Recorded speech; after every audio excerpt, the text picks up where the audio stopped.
ఇదే పిసిసి పదవిని చేపట్టారు. మళ్ళీ 2 సార్లు రాజశేఖర రెడ్డి గారు ముఖ్యమంత్రిగా గెలిచారు. అదే పిసిసి పదవిని,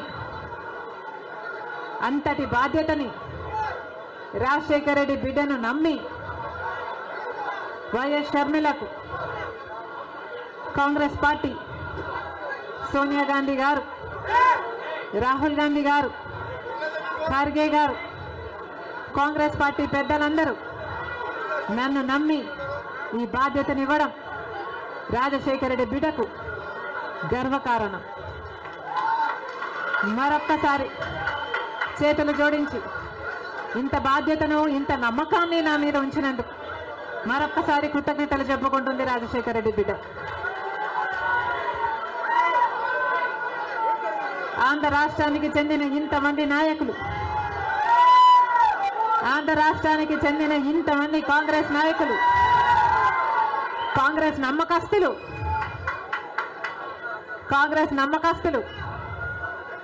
కాంగ్రెస్ పార్టీ ఖాడర్ నా మీద ఎంతో నమ్మకం పెట్టుకున్నారు. నేను రావాలని కాంగ్రెస్ పార్టీ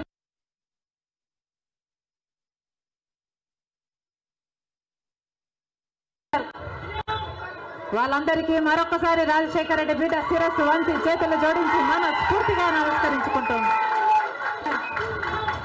వాళ్ళందరికీ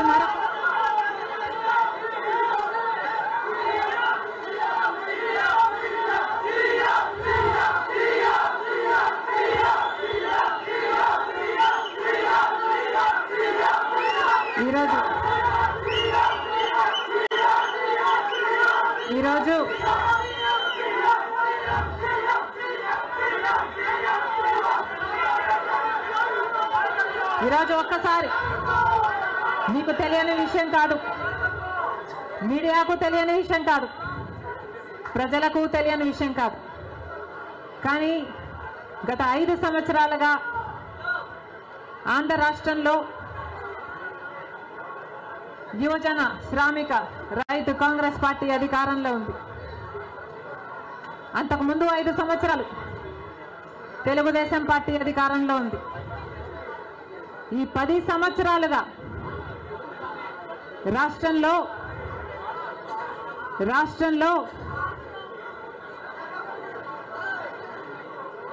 అభివృద్ధి జరిగిందా అంటే ఏమిటి సమాధానం? మన రాష్ట్రం ఏర్పడే నాటికి మన రాష్ట్రానికి ఉన్న అప్పులు 1,00,000 కోట్లు. చంద్రబాబు గారు ముఖ్యమంత్రి అయిన 5 సంవత్సరాలకి ఆయన చేసిన అప్పులు 1,00,000 కోట్లు. ఆ తర్వాత వైసీపీ ముఖ్యమంత్రి జగన్ రెడ్డి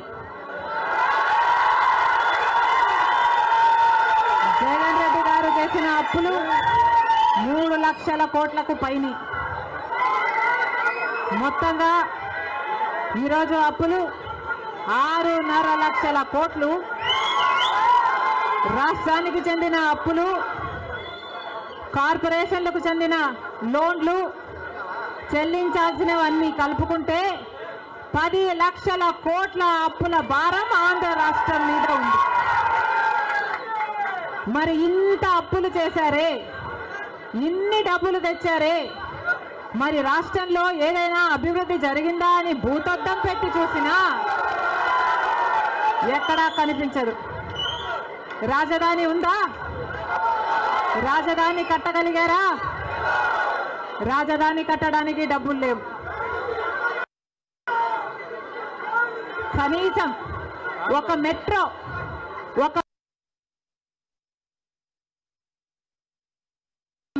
అయినా ఉందా? ఆంధ్ర రాష్ట్రంలో ఒక్క మెట్రో అయినా ఉందా? విజయవాడలో కనీసం ఒక్క మెట్రో అయినా ఉందా? ఎక్కడా లేదు, కనిపించదు. 10 సంవత్సరాలలో కనీసం 10 కొత్త పెద్ద పరిశ్రమలైనా వచ్చినాయా? రాలేదు. పరిశ్రమలు వస్తే మన బిడ్డలకు ఉద్యోగాలు వచ్చేవి. వచ్చినాయా మన బిడ్డలకు ఉద్యోగాలు? రాలేదు. కనీసము రోడ్లు వేసుకోవడానికి కూడా కనీసం రోడ్లు వేసుకోవడానికి కూడా డబ్బులు లేవు ఆంధ్ర రాష్ట్రంలో. కనీసం ప్రభుత్వ ఉద్యోగస్తులకు జీతాలైనా సమయానికి ఇస్తున్నారా? దానికైనా డబ్బులున్నాయా? దానికి కూడా డబ్బులు లేవు. దేనికి డబ్బులు లేవు. అభివృద్ధి జరగలేదు. కానీ దళితుల మీద జరిగే దాడులు మాత్రం 100కు 100% పెరిగాయి. ఎక్కడ చూసినా ఇసుక మాఫియా, ఎక్కడ చూసినా లిక్కర్ మాఫియా, ఎక్కడ చూసినా మైనింగ్ మాఫియా, ఎక్కడ చూసినా దోచుకోవడం, దాచుకోవడం. ఇంతకంటే ఏం జరిగింది? 10 సంవత్సరాలు అయింది మన రాష్ట్రం ఏర్పడి. స్పెషల్ స్టేటస్ గురించి, స్పెషల్ స్టేటస్ వస్తే మన రాష్ట్రానికి స్పెషల్ స్టేటస్ వస్తే, ఆంధ్ర రాష్ట్రానికి స్పెషల్ స్టేటస్ వస్తే ట్యాక్స్ రిడక్షన్స్ వస్తాయి, రాయితీలు ఇన్సెంటివ్స్ వస్తాయి, పరిశ్రమలు వస్తాయి. పరిశ్రమలు వస్తే మన బిడ్డలకు ఉద్యోగాలు వస్తాయి. కానీ 10 సంవత్సరాలైనా స్పెషల్ స్టేటస్ మాత్రం ఆంధ్ర రాష్ట్రానికి రాలేదు. రాలేదు అనడం కంటే పాలకులు తేలేకపోయారు అనడము కరెక్ట్. ఉత్తరాఖండ్లో స్పెషల్ స్టేటస్ వస్తే 2000 కోట్ల పరిశ్రమల స్థాపన జరిగింది. దాంతో ఉద్యోగ అవకాశాలు 500% పెరిగాయి. హిమాచల్ ప్రదేశ్లో స్పెషల్ స్టేటస్ వాళ్ళకి ఇస్తే 10,000 పరిశ్రమల స్థాపన జరిగాయి. మరి మనకుందా స్పెషల్ స్టేటస్? ఎందుకు లేదు స్పెషల్ స్టేటస్? ఎందుకంటే పాలకులు స్పెషల్ స్టేటస్ తేవడంలో విఫలమయ్యారు, వాళ్లకు చేత కాలేదు. కాబట్టి కాంగ్రెస్ పార్టీ ఆ రోజు స్పెషల్ స్టేటస్ 5 సంవత్సరాల కోసం ఇవ్వాలి అంటే బీజేపీ పార్టీ ఏమంది? 10 సంవత్సరాలు ఇవ్వాలి అని ఎలక్షన్లలో ఊదరగొట్టారు. 10 సంవత్సరాలు ఇస్తాము మేము అధికారంలోకి వస్తే అని. ఇక చంద్రబాబు గారు అయితే 15 సంవత్సరాలు మాకు స్పెషల్ స్టేటస్ కావాలి అని కొట్లాడాడు. ఇదే చెప్పాడు, 15 సంవత్సరాలు స్పెషల్ స్టేటస్ కావాలి, అందుకే నేను బీజేపీ పార్టీతో పొత్తు పెట్టుకుంటున్నా అని బీజేపీ పార్టీతో పొత్తు పెట్టుకున్నాడు. వాళ్ళ మంత్రివర్గంలో కేంద్ర మంత్రులు కూడా అయ్యారు టీడీపీ నాయకులు. ముఖ్యమంత్రి అయిన తర్వాత స్పెషల్ స్టేటస్ కోసం చంద్రబాబు గారు ఎప్పుడైనా ఒక్కటైనా నిజమైన ఉద్యమం చేశారా అంటే చేయలేదు. చేయకపోక ఉద్యమం చేసే వాళ్ళ మీద కేసులు పెట్టారు, వాళ్ళను జైల్లో కూడా పెట్టాడు చంద్రబాబు గారు. ఆ సమయంలో ప్రతిపక్ష నాయకుడు జగన్ రెడ్డి గారు ప్రతిపక్ష నాయకుడుగా ఉన్నంత కాలం స్పెషల్ స్టేటస్ మనకు రావాలి అని ప్రతిరోజు కొట్లాడాడు. నిరాహార దీక్షలు కూడా చేశారు. ప్రతిపక్షంలో ఉండగా అవిశ్వాస తీర్మానం, ప్రతిపక్షంలో ఉండగా ఏమా ప్రభుత్వం వాళ్ళు ఎవరైనా ఉన్నారు ఇక్కడ?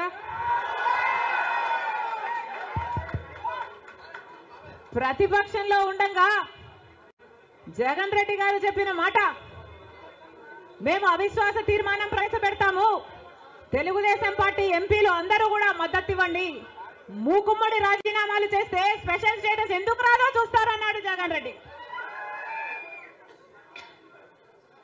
ఆఖరికి జగన్ రెడ్డి గారు ముఖ్యమంత్రి అయిన తర్వాత ఒక్కటైనా నిజమైన ఉద్యమం చేశాడా స్పెషల్ స్టేటస్ కోసం?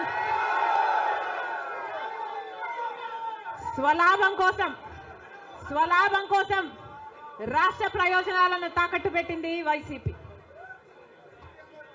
ఈరోజు మనకు స్పెషల్ స్టేటస్ లేదు కదా, కనీసం ఒక ప్యాకేజ్ కూడా లేదు. ఉన్న ప్రభుత్వమైనా ప్రతిపక్షమైనా ఒక్కటంటే ఒక్క నిజమైన ఉద్యమం చేసింది లేదు. ఈరోజు మనకు స్పెషల్ స్టేటస్ లేదు అంటే ఆ పాపం ముమ్మాటికి చంద్రబాబు గారిది, ముమ్మాటికి జగన్ రెడ్డి గారిది. స్వలాభం కోసం ఇద్దరు ప్రజల ప్రయోజనాలను తాకెట్టు పెట్టారు. టీడీపీ అంతే, వైసీపీ అంతే, దొందే. అమరావతి రాజధాని అమరావతి అన్నాడు చంద్రబాబు గారు, సింగపూర్ను చేస్తానన్నాడు. 3D గ్రాఫిక్స్ మొత్తం గుర్తుందా? 3D గ్రాఫిక్స్ చూపించాడు చంద్రబాబు గారు. పోనీ అమరావతి రాజధాని అయిందా అంటే అది కాలేదు. జగన్ రెడ్డి గారు వచ్చారు, ఒకటి కాదు 3 రాజధానులు అన్నారు. పోనీ 3 రాజధానులు అయ్యాయా అంటే ఒక్కటి కూడా లేదు. ఈరోజు మనకు రాజధాని ఏది అంటే ఏదో మనకే అర్థం కాని పరిస్థితి. ఒకటైనా ఉందా అంటే ఏదీ లేదు, ఒకటి కూడా లేదు. మరి ఏమి సాధించుకున్నట్టు? పోలవరం ప్రాజెక్ట్ ఎప్పుడో 1941లో పోలవరం ప్రాజెక్టు కట్టాలనుకుంటే సాధ్యపడలేదు.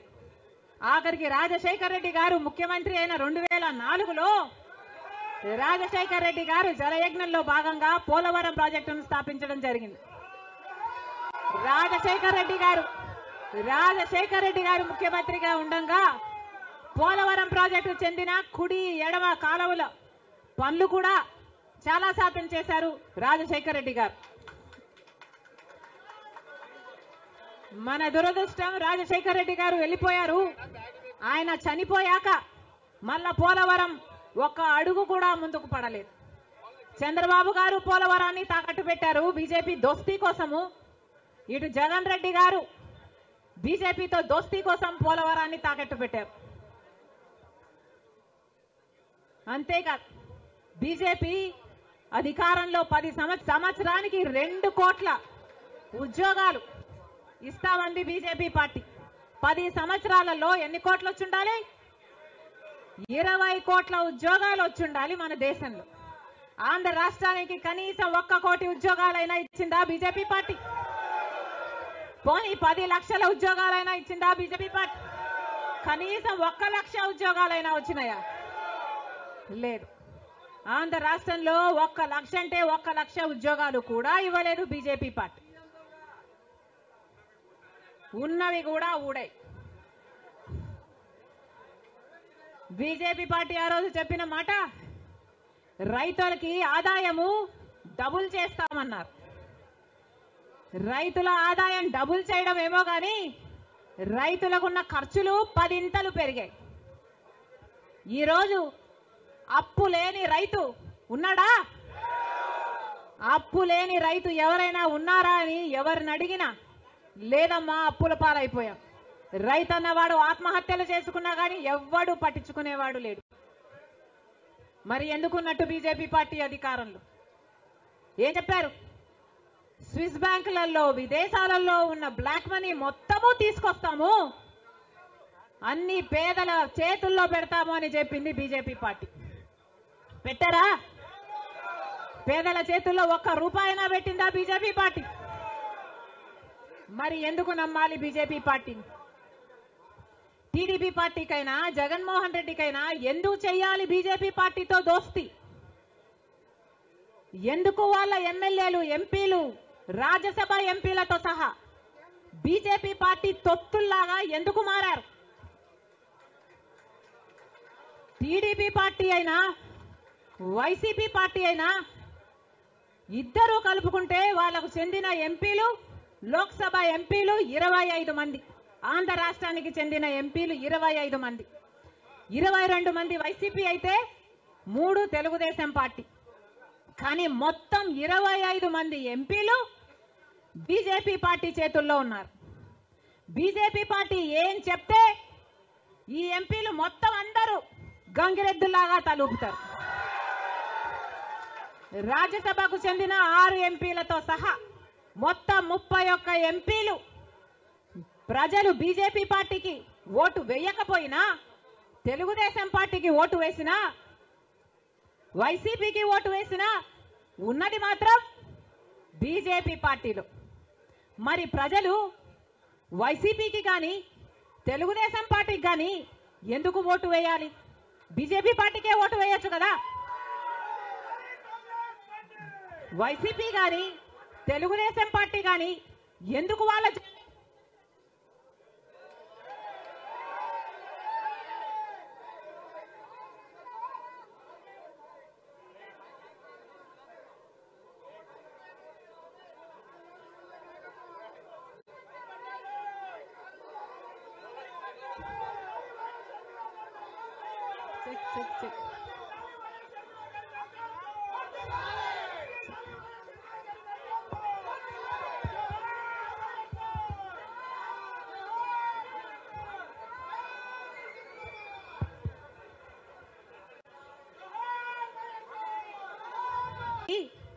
బీజేపీ పార్టీకి అమ్ముడు పోవడానికి వైసీపీ పార్టీ నుంచి ఎందుకు పోటీ నిలబెట్టారు? బీజేపీ పార్టీకి అమ్ముడు పోవడానికి తెలుగుదేశం పార్టీ నుంచి ఎందుకు పోటీకి పెట్టాలి? మొత్తం అందరూ బీజేపీ జెండాలే పెట్టుకోవచ్చు కదా. కనీసం ప్రజలకు క్లారిటీ ఉంటది కదా, బీజేపీ పార్టీకి ఓటేస్తున్నాము, బీజేపీ పార్టీని గెలిపిస్తున్నాము అని. ప్రజల దగ్గరేమో ఒక మాట చెప్తారు, ప్రజలనేమో మభ్య పెడతారు. ప్రజల దగ్గరేమో బీజేపీ కాదు అన్నట్టు నటిస్తారు. కానీ లోపల మాత్రం మొత్తం టీడీపీ అయినా బీజేపీ అయినా వైసీపీ అయినా బీజేపీ పార్టీ తొత్తులే. టీడీపీ అయినా వైసీపీ అయినా బీజేపీ పార్టీతో పొత్తులే. అది ప్రత్యక్షంగా కానీ పరోక్షంగా కానీ టీడీపీకి వైసీపీకి పొత్తు ఉంది అన్నది నిజం. లేకపోతే 5 సంవత్సరాలలో కనీసం ఒక్కసారైనా బీజేపీ పార్టీని వ్యతిరేకించాయా? టీడీపీ పార్టీ అయినా వైసీపీ పార్టీ అయినా ఒక్క అంశంలో కూడా నిలదీయలేదు. ఎక్కడ ఏ అవసరం ఉన్నా టీడీపీ పార్టీ అయినా బీజేపీకి సపోర్ట్ చేస్తుంది, వైసీపీ పార్టీ అయినా బీజేపీకే సపోర్ట్ చేస్తుంది. మన రాష్ట్రానికి ఏం చేసింది బీజేపీ పార్టీ అని మీరు సపోర్ట్ చేస్తున్నారో టీడీపీ వైసీపీ సమాధానం చెప్పాలి. మనకు స్పెషల్ స్టేటస్ ఇచ్చుంటే మీరు సపోర్ట్ చేయండి, ప్రజలు కూడా సపోర్ట్ చేస్తారు. మనకు పోలవరం జాతీయ ప్రాజెక్టు చేసి 90% నిధులు ఇస్తామన్న మాట నిలబెట్టుకుని ఉంటే మీరు బీజేపీ పార్టీకి సపోర్ట్ చేయండి, ప్రజలు కూడా హర్షిస్తారు. ఒకవేళ మనకు రాజధాని కట్టడానికి నిధులు ఇచ్చుంటే టీడీపీ పార్టీ అయినా వైసీపీ పార్టీ అయినా బీజేపీ పార్టీకి మీరు మద్దతు ఇవ్వండి, ప్రజలు కూడా హర్షిస్తారు. 2 కోట్ల ఉద్యోగాలలో మన బిడ్డలకు ఉద్యోగాలు ఇవ్వలేదు, మన రైతుల్ని పట్టించుకోలేదు, మనకు స్పెషల్ స్టేటస్ లేదు. మనకు ఏ మాత్రం పట్టించుకోని పార్టీకి వైసీపీ అయినా టీడీపీ పార్టీ అయినా ఎందుకు మద్దతు ఇస్తున్నారో ప్రజలకు సమాధానం చెప్పాలి. ఆఖరికి మణిపూర్ లో ఎంతమంది క్రైస్తవులను 2000 చర్చిలను ధ్వంసం చేసిన, 60,000 క్రైస్తవులని నిర్వాసితులను చేసిన, కనీసం అప్పుడు కూడా జగన్ రెడ్డి గారు క్రైస్తవుడు అయ్యుండి కూడా ఒక్కసారి కూడా మణిపూర్ ఘటన మీదే మాట్లాడలేదు. మరి క్రైస్తవుల కడుపు మండిపోదా? క్రైస్తవులకు మనసు లేదా? క్రైస్తవులు మనుషులు కారా? మనుషులు చచ్చిపోతున్నా మీరు పట్టించుకోకుండా బీజేపీకి మద్దతు ఇస్తున్నారంటే మీరు మనుషులు అవునా కాదా? టీడీపీ పార్టీ జగన్ రెడ్డి గారు చంద్రబాబు గారు సమాధానం చెప్పాలి, ప్రజలకు సమాధానం చెప్పాలి. మళ్ళీ చెప్తున్నాం, ఆంధ్ర రాష్ట్రంలో ప్రజల అందరినీ హెచ్చరిస్తున్నాం. బీజేపీ పార్టీకి టీడీపీ పార్టీకి వైసీపీ పార్టీకి పొత్తులు ఉన్నాయి. అవి మన కంటికి కనిపించినా కనిపించకపోయినా పొత్తులు ఉన్నాయి. గత 5 సంవత్సరాలుగా చూసాం. టీడీపీ ఎంపీలైనా వైసీపీ ఎంపీలైనా బీజేపీకే మద్దతు ఇచ్చాయి, ప్రతి అంశంలో వాళ్ళ పక్కన నిలబడ్డారు. ఆఖరికి మణిపూర్ అంశంతో సహా బీజేపీ పార్టీకి తెలుగుదేశం పార్టీ వైసీపీ పార్టీ మద్దతు ఇచ్చిన మాట వాస్తవం. మళ్ళీ ఆంధ్ర రాష్ట్ర ప్రజలు వైసీపీకి ఓటేసినా అది బీజేపీకే పడుతుంది, మళ్ళీ ఆంధ్ర రాష్ట్రంలో టీడీపీకి ఓటేసినా అది మళ్ళీ బీజేపీకే పడుతుంది. వీళ్ళిద్దరూ కలిసి బీజేపీని బలపరుస్తున్నారు తప్ప ఆంధ్ర రాష్ట్ర ప్రజల మేలు కోసం ఆలోచన చేయడం లేదు, ఆంధ్ర రాష్ట్ర ప్రజల ప్రయోజనాల కోసం ఆలోచన చేయడం లేదు. స్వలాభం కోసం ఆంధ్ర రాష్ట్ర ప్రజలను తాకట్టు పెట్టారు అన్నది వాస్తవం.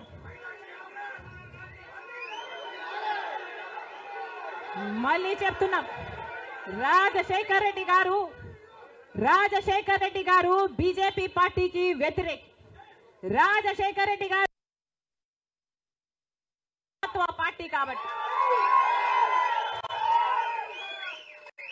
ఒక మతాన్ని రెచ్చగొడతారు, ఇంకో మతాన్ని అవమానిస్తారు. ఇదే బీజేపీ పార్టీకి తెలిసిన రాజకీయం. మతం పేరుతో చిచ్చు పెట్టాలి, ఆ మంటలో వీళ్ళు చలి కాచుకోవాలి. ఇదే బీజేపీకి తెలిసిన మంత్రం. అందుకే రాజశేఖర్ రెడ్డి గారు బీజేపీని ఎప్పుడు వ్యతిరేకించారు. రాజశేఖర్ రెడ్డి గారు ఆశయాలు ఒక్క కాంగ్రెస్ పార్టీలోనే నెరవేరాయి తప్ప ఇక ఏ ఇతర పార్టీలోనూ కాదు. రాజశేఖర్ రెడ్డి గారి మూలాలు కాంగ్రెస్ పార్టీయే, రాజశేఖర్ రెడ్డి గారి ఊపిరి కూడా కాంగ్రెస్ పార్టీయే. మళ్ళీ చెప్తున్నాం, రాజశేఖర్ రెడ్డి గారిని ప్రేమించే నాయకులైనా, రాజశేఖర్ రెడ్డి గారిని ప్రేమించే ప్రజలైనా రాజశేఖర్ రెడ్డి గారి ఆశయాల కోసం నిలబడదాం.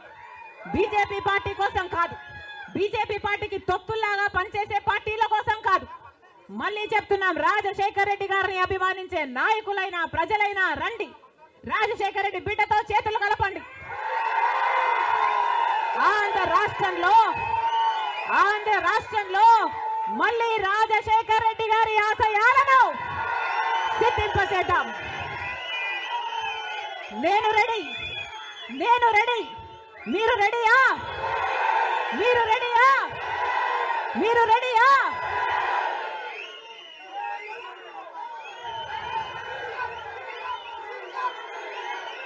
జోహార్ వైఎస్ఆర్. రాహుల్ గాంధీ నాయకత్వం వర్ధిల్లాలి.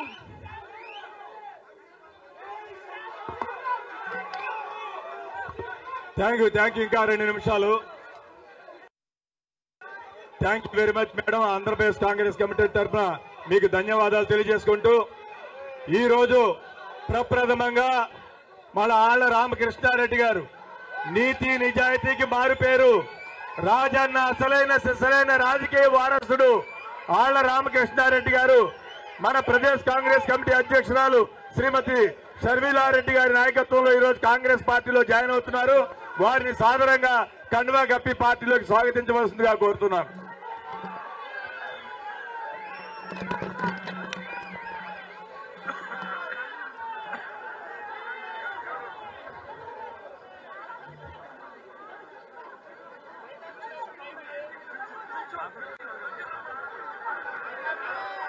ఇంకెవరైనా జాయినింగ్స్ ఉంటే చౌదరి గారు వారిని కూడా వేదిక మీద రావాల్సిందిగా కోరుతున్నాము.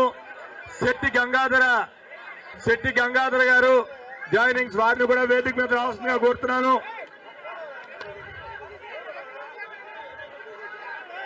మిత్రులందరికీ కూడా మన ఆఫీస్ బేరర్స్ అంతా